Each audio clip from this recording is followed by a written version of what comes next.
ผมทำโรงแรมผมทำโฮสเทลซึ่งคนเข้ามาเสพบรรยากาศความสุขอยู่สบายพักผ่อนแต่ไม่มีที่ถ่ายรูปนะถ่ายมุมไหนก็ไม่สวยแล้วก็ที่ทดลองมาทำพาติน่าเนี่ยเพราะว่ามึงถ่ายมุมไหนก็สวย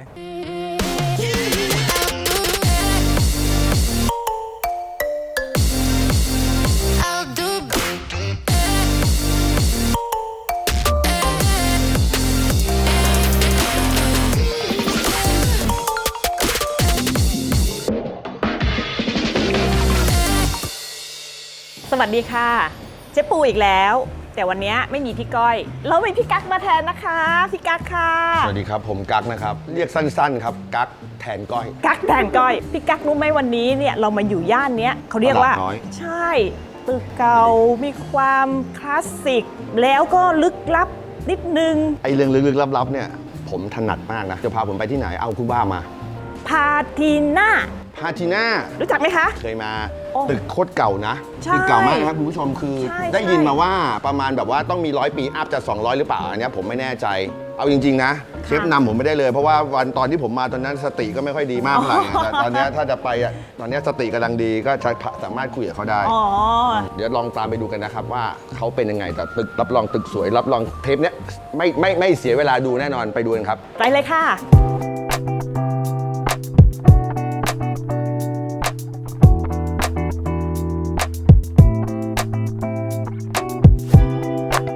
คุณเก๋ครับเจ้าของพาติน่าสวัสดีครับ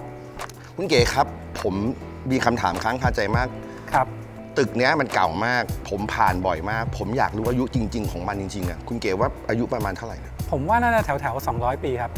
โอ้โห200ไม่น้อยนะรัตนโกสินทร์ตอนต้น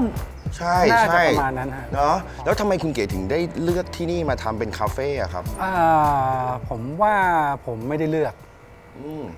ผมว่าบ้านนี้เลือกผม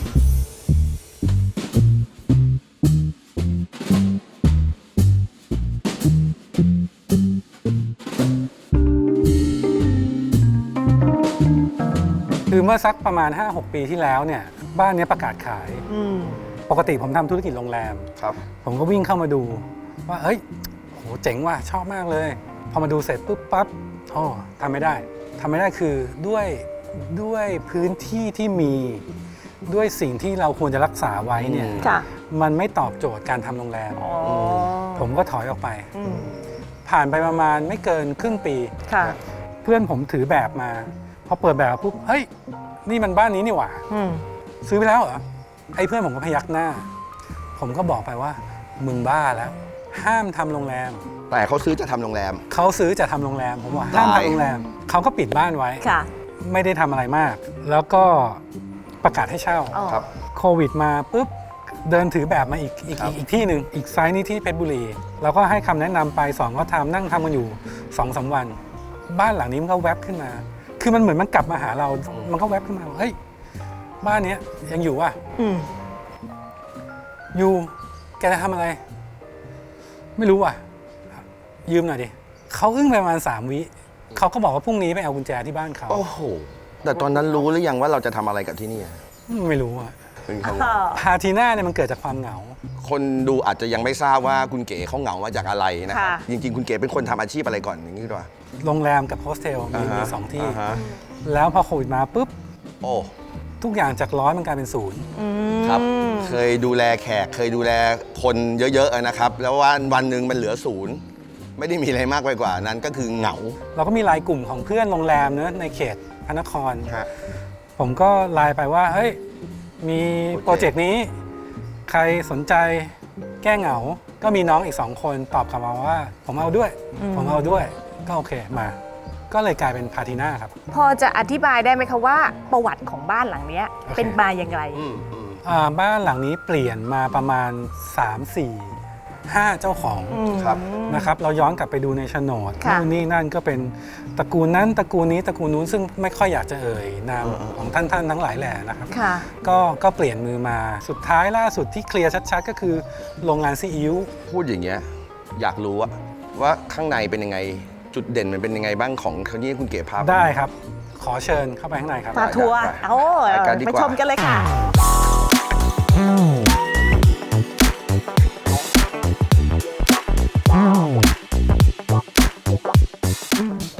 ว่าที่นี่อ่ะคุณเก๋เหมือนไม่ได้ทำอะไรเลยอ่ะ ไม่ได้ทำนะ คงเดิมทุกอย่าง ใช่ ก็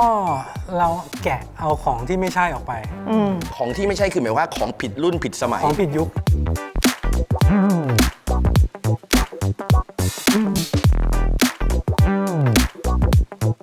ไอ้หนักๆเลยคือตรงนี้ อืม เราทุบพื้นตรงนี้ออก พื้นตรงนี้เดิมเป็นลานคอนกรีตนะปูกระเบื้อง ค่ะ แล้วฝนแม่งตกมา น้ำมันขึ้นปุ๊บปุ๊บปุ๊บปุ๊บปุ๊บปุ๊บปุ๊บปุ๊บไอ้เหี้ยชิบหายกูจะอยู่ไงวะเนี่ย เพราะที่มันต่ำกว่าถนนนะ ใช่ โอ้โห ทุบวางระบบ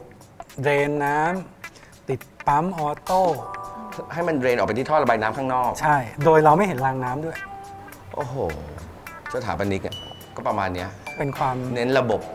อันนั้นคือฝั่งเรื่องของเขาเรียกว่าฮาร์ดแวร์คือตัว ครับ ตึก ผม และในฝั่งในเรื่องของการที่เราจะสร้างขึ้นมาเป็นปาติน่าคาเฟ่เนี่ยคุณเก๋มีคอนเซปต์อย่างไรบ้างคะ แชร์ให้เราฟังหน่อย เราเป็นสถาปนิก ค่ะ ที่เกิดมาในยุคลูกภรรยา ปู่ย่าตายาย อาหารลงปุ๊บ หยิบช้อนจะกิน แม่งมีคนบอกว่า เอ้ย อย่าเพิ่งกิน เราก็เฮ้ยมันเป็นไรวะ มันเป็นไรวะลูก มันสกปร ไม่ได้ ก ไม่ อะ ได้ เดี๋ยวถ่ายรูปก่อน อ๋อ ไอ้เรานี่ต้องเอาช้อนวางแล้วก็รอให้มันถ่ายรูปเสร็จ เขาเรียกว่า Camera Eat First ใช่ไหม ผม คะ ก็ไม่รู้ว่ามันคืออะไร นี่ยุคนี้จะเป็นแบบ ผม นี้ ไม่เข้าใจผมพยายามทำความเข้าใจกับมันอยู่เกิน 5 ปี โอเค ซึ่ง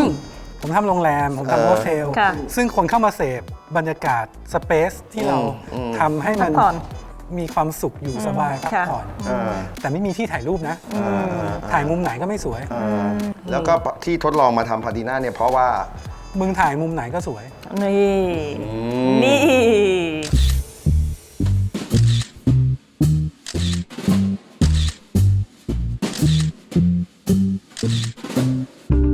แต่จริง ๆ แล้วว่าเราเปิดมาได้กี่เดือนนะ เปิดมาได้ 5 เดือนครับ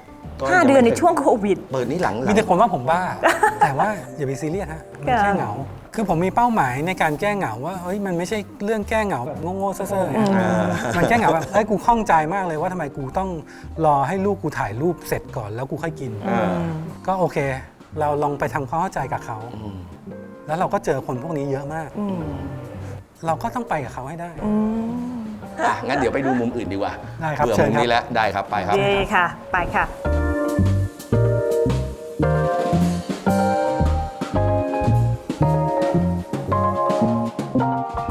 ว้าวเฮ้ยเฮ้ย ฟิลถึงความขลังในนี้นะ คุณเก๋ทำเป็นแกลเลอรี่หรือเป็นอะไรจุดประสงค์คือ คือเราเปิดให้ศิลปินนำรูปมาจัดแสดง อ๋อ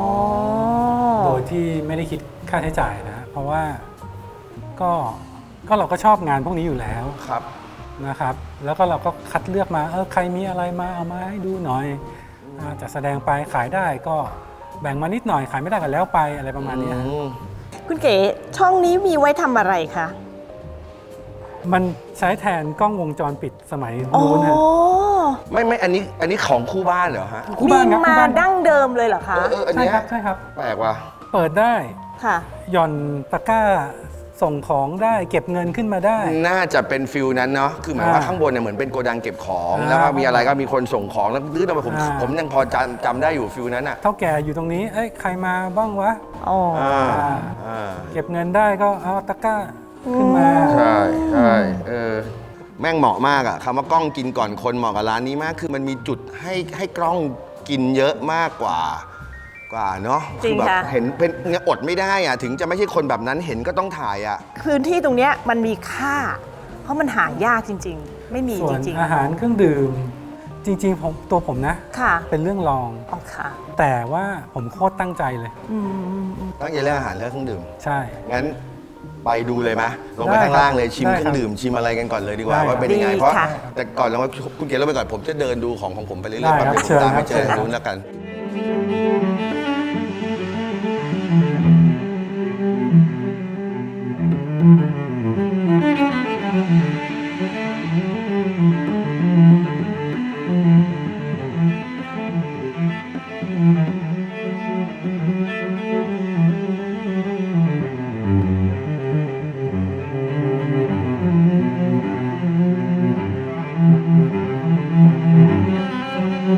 เ ตอนนี้เราก็มาอยู่ที่โซนหลักของพาติน่าคาเฟ่กับซิกเนเจอร์ เครื่องดื่ม โอ้โห แล้วมันมีความพิเศษอย่างไรมั้งคะคุณเก๋ เอาตัวท็อปฮิตก่อนแล้วกันนะ ใช่ค่ะ เดอร์ตี้นุ่มมันแต่ว่าเราจะไม่ได้เติมความหวานให้เขา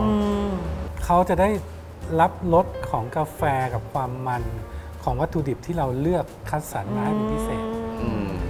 ตัวเม็ดกาแฟเนี่ยเป็นกัวเตมาลา ใช้ของ นะครับ โกเตมาลาเลย โกเตมาลา อ๋อ เครื่องกาแฟของคุณเก๋นี่พิเศษอย่างไรคะเนี่ย เครื่องกาแฟเอสเปรสโซ่แมชชีนเครื่องนี้แพงที่สุดในโลก อืม คือจริงๆแล้วเนี่ยกูรูหลายท่านก็ยืนยันว่าคุณภาพของกาแฟที่ออกมาเนี่ยมันไม่มีใครเหมือน จริงเหรอฮะ เครื่องนี้ใช่ไหมคะ ใช่ครับ อันต่อไปคือ โกโก้กาน่า โลโก้กัน ผมก็ นะ ไม่เข้าใจเหมือนกันว่าทำไมโกโก้ที่ดีมันต้องมาจากกาน่านู่น ไปกัน นี่ ถึง นั่น เบอร์นั้นเล แล้ว ย ราคามันก็จะแบบ โอ้โห นี่มันโกโก้อะไรกันวะ แต่ว่าพอกินปุ๊บ มันแตกต่าง อืม ตัวต่อไปเลยค่ะ คุณเก๋ เซนเรียวขุมัทฉะ เราจะสั่งชาเขียวไม่ใช่ไม่มีค่ะ ลำบากมากเลย ต้อง ฮะ ว่าชื่ออ ม เซนเรียวคุมัต เซ ชะ นเรียวคุ มาจาก มัทฉะ ที่ไหนนะคะ ที่ญี่ปุ่น อืม ซึ่งปีหนึ่งเนี่ยเขาจะได้ผลผลิตไม่มาก มูลค่ามันมหาศาลมาก อ๋อ เอาง่ายๆคือบัญชีเห็นบินแล้วเนี่ย บัญชีตกใจว่าบินผิดหรือเปล่าทำไมโลนึงมันมูลค่าเท่านี้ บอกเลยว่ามหาศาลครับ ผมไม่รู้แล้วแหละมันจะเสียมารยาทหรืออะไรไงก็แล้วแต่ ลองดูครับลองดูครับ ผมต้องชิมแหละว่ามันเป็นยังไงเนาะ กั๊ก เฮ้ย ไม่ได้ผมต้องถอดเฟซชิลด์ผมลืมไป อันนี้มุกนะฮะ คุณผู้ชม สุดบอกแล้ว มาแล้วก็สั่งเท่านั้นเอง เรียกชื่อไม่ถูกชี้ที่เมนูก็ได้ครับ ส่วนด้านนี้เนี่ยจะเป็นเครื่องดื่ม เราเรียกว่ามันว่าน้ำผลไม้นะครับ น้ำผลไม้ ที่เหมาะกับการดื่มตอนค่ำ อ๋อ คือ Signature Drink เนี่ย ก็ได้ข่าวว่าใช้ ๆ Mixologist ตัวท็อป ที่จะ create เขาก็ ไอ้พ คว ก รีเอ นี้ ท มา เมนูเฉพาะที่นี่ ท เท่า อ นั้น ติน่า ก็คงต้องแวะมากินน้ำผลไม้ที่นี่ดูนะครับ ได้ข่าวว่าเมนูซิกเนเจอร์อาหารที่นี่ก็ไม่ธรรมดาเช่นกันใช่ไหมคะ จริงๆ น่าเสียดายเพราะว่ามันช่วงโควิดนะฮะเราก็เลย ค่ะ ยุบ อืม ย่อส่วนของครัวลง ค่ะ นะครับช่วงนี้เราไม่มีอาหารจริง ค่ะ ๆอยากให้ได้ชิม อ๋อ เดี๋ยวพอมีแล้วรบกวนเชิญมาอีกครั้งหนึงนะฮะ โอ้ แต่ว่าอาหารของเราเนี่ยก็ถูกครีเอทด้วยเชฟเบอร์ต้นๆเหมือนกัน ซึ่งเขาก็คิดโอ้โหคิดจนแบบเฮ้ยมึงไม่ต้องเครียดขนาดนี้ก็ได้ป่าวะ แต่เขาบอกว่าเฮ้ยเขาตั้งใจมากที่จะสร้างสรรค์เมนูเพื่อที่นี่โดยเฉพาะ ในภาพรวมทั้งหมดเนี่ยที่เราเคยพูดมากับพี่เก๋นะคะ ไม่ว่าจะเป็นสถานที่ในการใส่ใจในดีเทล ครับ แล้วเครื่องดื่มพร้อมกับอาหาร มีรายละเอียดและดีเทลมากมายเลย แต่เชฟก็เชื่อว่านะคะในธุรกิจด้านนี้เนี่ยมันจะมีความเป็นแบบคาเฟ่มาไวไปไว ครับผม จริงไหมคะ จริงไหมเนี่ยผมว่าถ้าเราตั้งใจท ค่ะ ำแล้วมันมีผลตอบรับที่ดี อืม นะครับลูกค้าจะรู้ ค่ะ ส่วนมันจะสั้นหรือมันจะยาว ให้ลูกค้าเป็นคนตัดสินครับ คุณเก๋ไม่ใช่ทำธุรกิจนี้ธุรกิจแรก ครับผม คุณเก๋เป็นเจ้าของโรงแรม เจ้าของโฮสเทล จริงๆไม่อยากจะถอยกลับไปด้วยยุคที่แบบว่าผับหรือบาร์ยุคต้นๆของเมืองไทยที่ดีๆก็ทำมาแล้ว ใช่ อะไรอย่างเงี้ยกว่าจะถึงวันเนี้ยคุณเก๋ยึดถืออะไรเป็นหลักในการทำธุรกิจ ผมอยากรู้ ผมว่านะโคตรง่ายเลย อืม โคตรของโคตรง่ายเลยครับ ครับ ตั้งใจทำครับ ครับ อืม เราวิเคราะห์ก่อน ฮะ ว่าเราต้องการจะทำอะไร แล้วเราก็วางแผน ครับ แล้วเราก็ตั้งใจทำมัน ให้มันถึงจุดที่เราตั้งใจไว้ อืม ทำให้ถึงนะ ค่ะ คือคิดแล้วก็ลงมือทำ ค่ะ มึงทำซะ แล้วถ้าคิดว่าจะทำ ต้องให้ดีที่สุด ก็ตั้งใจทำให้มันดีที่สุด ใช่ครับ นะครับ แล้วก็ถ้าใครที่เคยมาเนี่ยเป็นอย่างไรมาแชร์ให้เราฟังบ้าง ใช่ใช่ใช่อย่าฟังเขาอย่างเดียว เขาก็คุยให้ฟังนั่นแหละ แต่เราเป็นคนมา เราสามารถเข้ามาคอมเมนต์ได้ ดู YouTube เสร็จปุ๊บ เห็นปั๊บ กดไลค์ กดแชร์ กด Subscribe แล้วก็บอกว่าพาติน่าเป็นอย่างไรอยากรู้ฮะ ค่ะ ผมก็อยากรู้เหมือนกัน เพราะว่าผมกินแล้วเนี่ย ไม่มีอะไรที่ไม่โอเคอ่ะ ผมว่ามันโอเค อาจจะเป็นเพราะผมชอบบรรยากาศเก่าๆอย่างนี้ด้วย ผมก็เลยคิดว่าที่นี่น่าจะเป็นที่หนึ่งที่ happening ได้อีกเรื่อยๆ ถ้าเมืองเราเปิด แล้ววันนี้เนี่ยยังไงก็ขอบคุณพี่เก๋มากนะคะ ที่ให้ ได้ครับ สละ ยินดี เวลา ครับ มาแชร์เรื่องราวและประสบการณ์ ยินดี ที่เกิ ครั ด บ ขึ้นที่นี่ให้เราฟังนะคะ ได้ครับ วันนี้ขอบคุณคุณเก๋ด้วยครับ ยินดี ขอบคุณมากเลยนะคะ รับ ขอบคุณมากนะคะ ขอบ สำหรับแฟ ขอบคุณ น ครับ ๆนะคะ เราพบกันใหม่ EP หน้า เรื่องราวจะเป็นอย่างไรติดตามได้เลยนะคะไซดิสสาระนอกจาน ดีใจกับคุณเก๋ที่ได้ที่ดีๆ อย่างนี้ ครับ ได้หุ้นส่วนได้เพื่อนดีๆแหม่อยากได้เพื่อนอย่างนี้จัง สุดท้าย ฝากเพื่อน ก็ ไม่ใช่ฝากร้าน ก็ฝากพาทิน่าแบงคอกไว้ให้มาเยี่ยมชม เชิญลิ้มรสสิ่งที่เราตั้งใจทำครับผม